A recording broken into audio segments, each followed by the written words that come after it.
এই গরমে ফ্রিজে তো এক গাদা আম রয়েছে, তো কি করব ভাবতে ভাবতে কি মানে ভাবলাম এটাই যে চলো একটু পোড়া আমের শরবত বানাই।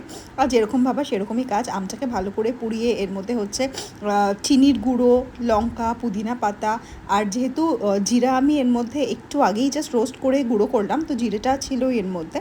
এছাড়া বোধহয় ব্ল্যাক সল্ট, নর্মাল সল্ট সব কিছু দিয়ে আমি ভালো করে এটাকে এখন মিক্সিতে মিক্স করে নেবো। এই যে মিক্স করা হয়ে গেছে, এই যে পাল্পটা বা মিক্সচার যেটা তৈরি হয়েছে সেটা আমি গ্লাসে নিয়ে নিয়েছি।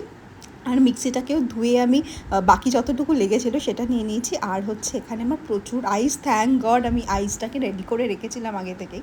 তো এবার ভরে আইস দেবো, বিকজ আমার কাছে না এই মুহূর্তে ঠান্ডা জল নেই, তো যাই হবে এই ভরে আইসেই যা ঠান্ডা হবে। আমটাও যেহেতু সদ্য আমি পোড়ালাম, তো এই কারণে গরমও রয়েছে, তো এই আইসে পুরো জিনিসটা নিউট্রালাইজ হয়ে যাবে।